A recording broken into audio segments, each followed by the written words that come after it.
What is up, guys? Welcome back to the channel. So today I got a couple new products here. So first of all, we got this is an 07 classic Duramax here, and I actually bought this one out of Vancouver a couple weeks ago. So pretty much the only thing I've done to it so far is just remove the decals. It did have some spray paint. As you can see, the overspray still on the door handles, and there's some spray paint on the inside. But it was an attempted theft. I did buy a key. I got a key cut up at GM here. And there's something a little bit weird about this ignition, but as soon as you fire it up, everything seems to work. And then they pulled the radio out and like the mirror and some with the antenna and whatever off there. So I mean, that's all super minor. I have another cab for parts. I'll fix the rest of that. But for the most part, it did have one bad tire, so I did on the other side there. I did add in, this is like the new GM puck system here. So I only drilled the back 3 holes, so you could drill the front holes, because on the newer ones you have to actually like cut these down to make it fit under the box, but on these older trucks you can actually just leave it and it doesn't touch the box or anything. So I added that in there so it pulls really easy. And then I picked up this brand new Canada trailer. It's a 24-foot tilt deck, and this is the first time I pulled it with it, and I used to have a bumper pull one, and this one pulls so awesome, especially with this old truck. So I decided I was gonna take this old truck today to pick up this 2025 Cadillac XT4 that I just bought here, and this thing is looking pretty wicked. So I was just kind of watching this one for a while. It was kind of weird. It just had like an upcoming auction, and then I ended up picking it up for $5 grand at the auction. So check this out. It's got brown leather interior. It did blow a lot of airbags, so the roof airbags, which are like super easy to change. These knee airbags, which are really easy to change. The dash airbag kind of sucks to change, but it didn't blow any seat airbags or anything. So this one has massage seats and everything, and it only has 3,300K on it.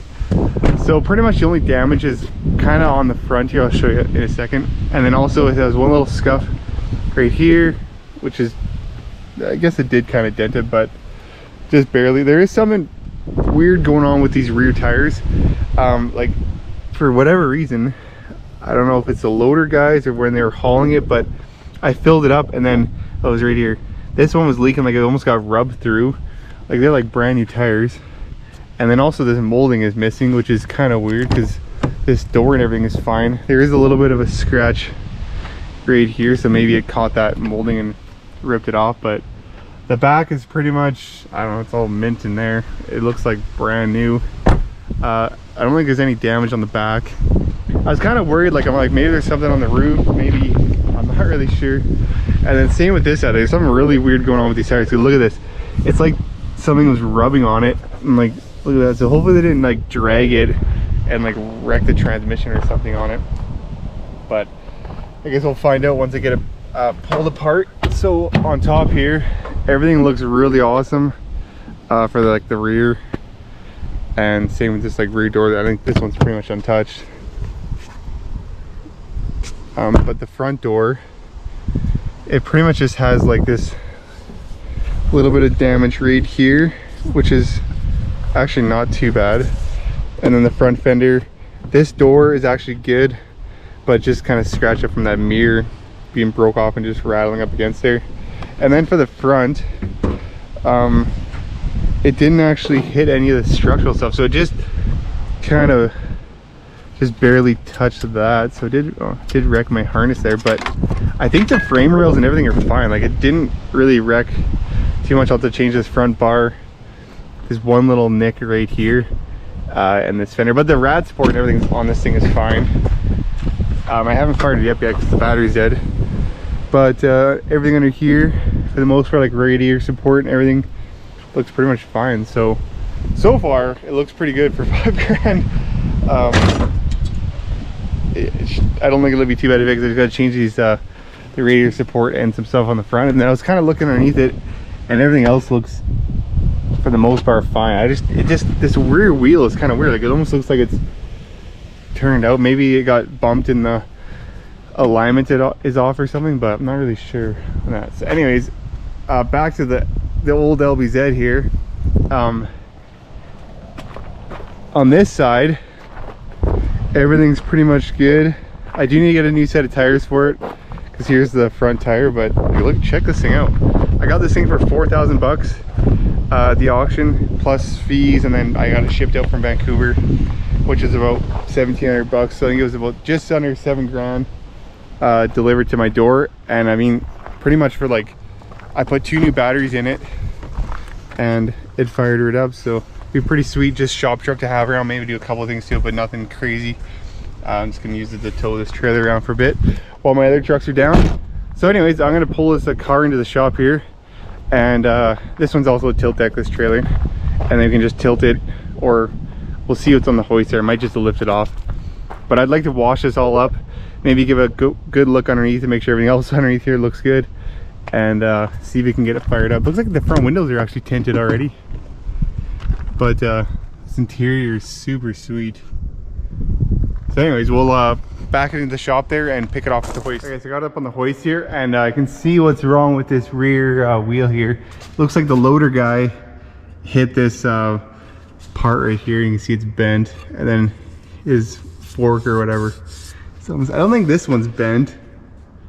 I think it's just this one's tweaked enough where it's pulling the wheel forward a little bit. So to change that out, so no big deal. Everything else looks pretty good. I still don't understand what was going on with these wheels. Like, the park brake, electronic park brake is on, so unless they were skidding it, because like look at that, it's like flat in one spot. And same with on this. I don't think this side has a flat spot, but it just has like rub marks where it like blew the tires. So I have another set of wheels, rims that should bolt up. They're 51122, and should just bolt up, and then maybe you can should be able to drive it around. But it's gonna put it down here. I'll switch these wheels out too, and then maybe try to boost it and see if we can get this thing running. Okay, so yesterday I washed it all up, and I actually ended up just ordering a couple new tires. So they showed up this morning, and I just threw 2 new tires in the back. I have 2 new tires for the front too, but I'll put them on later. But for the most part, I cleaned up really nice. Everywhere looks pretty good on it, and I just want to pretty much just pull this front end apart here and get a better look at it, because I think, let's see here.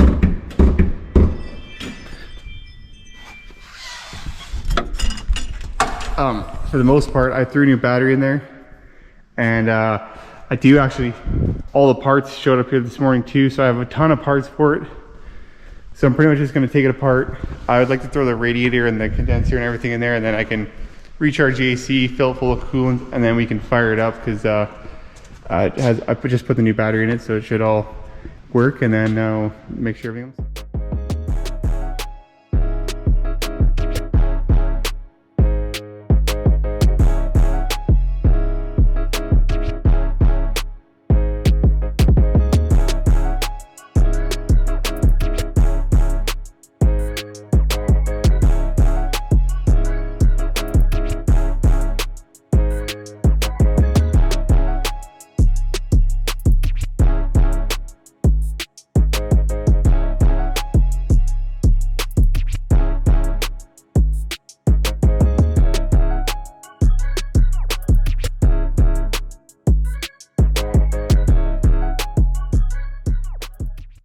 Okay, so now that I have it all stripped down here, it actually looks really good. Like, I thought maybe it would have had some damage on these or this, but it pretty much just stopped right here.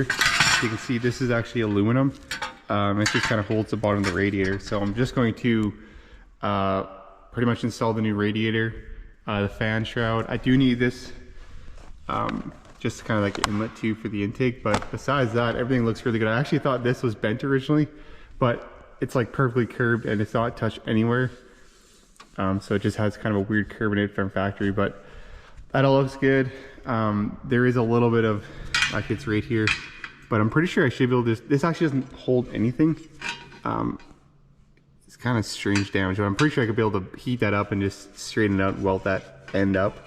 It's supposed to look like this, and it's actually part of the whole entire cradle. So this is what's supposed to crush, I'm pretty sure too.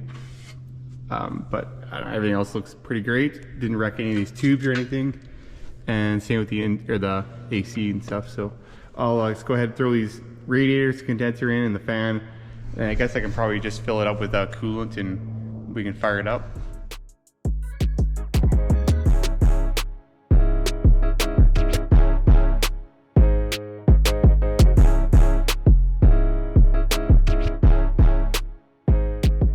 Okay, so now I did get the front radiator and all the stuff hooked up, so I should be able to fire it up. I put a little bit of coolant in it, but I didn't quite have enough to top it right up, so should still be good to fire up.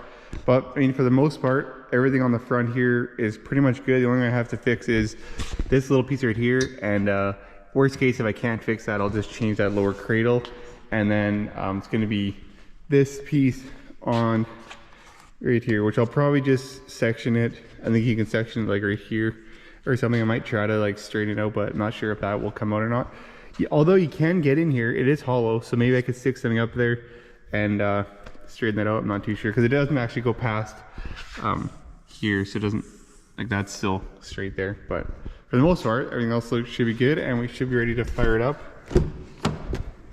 I do have to, I haven't got any of the airbags yet for it, but it's pretty much just bolting the airbags. This dash one's going to be a little bit annoying, that I cannot find any used upper roof airbags. Like, they're really expensive, it seems like.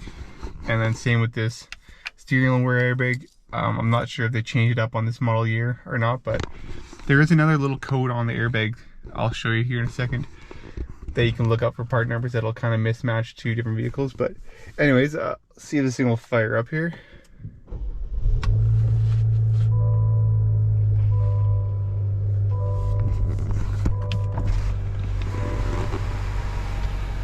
Sounds pretty good. You can change. Oh, that's pretty cool. So there's some like touch screen over here, and then you can change, like put maps up here or your radio. And I think the massage seats, you just click a button down here. Which I'm not sure how to get these. Oh, there we go. I'm not exactly sure how to. Oh, it's doing something on the seat. But anyways, I'm gonna just drive this thing outside here. Well, I do have the hood up, but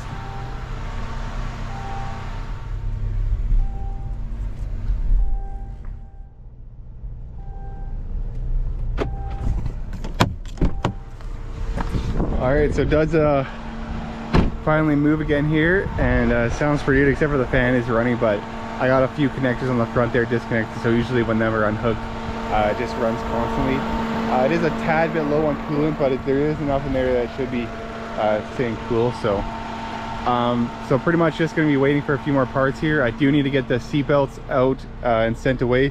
For some weird reason, I'm not sure why, but the rear seat belts did lock up here. Only really seen that on like the Audis, like the one Audi I did, it locked up on the rear. And that yeah, I don't think the Porsche did, but just the Audi. And then the roof airbags, which there is a number, I don't know if I can see, oh, right here actually. So there's a few numbers on these, and there's a part number that GM uses, and there's the part number that the actual airbag company uses, and you can just use that number off that airbag, and you can kind of cross-reference it to get, you know, just because sometimes different airbags from different models of cars will fit, and it'll be way cheaper than trying to buy one for like this model. But for the most part, I just need to get the airbags in here. And while I'm waiting for some parts, I got quite a few other projects to work on. So anyways, give me a wrap for this video, and thanks for watching, and tune in for the next one. Peace.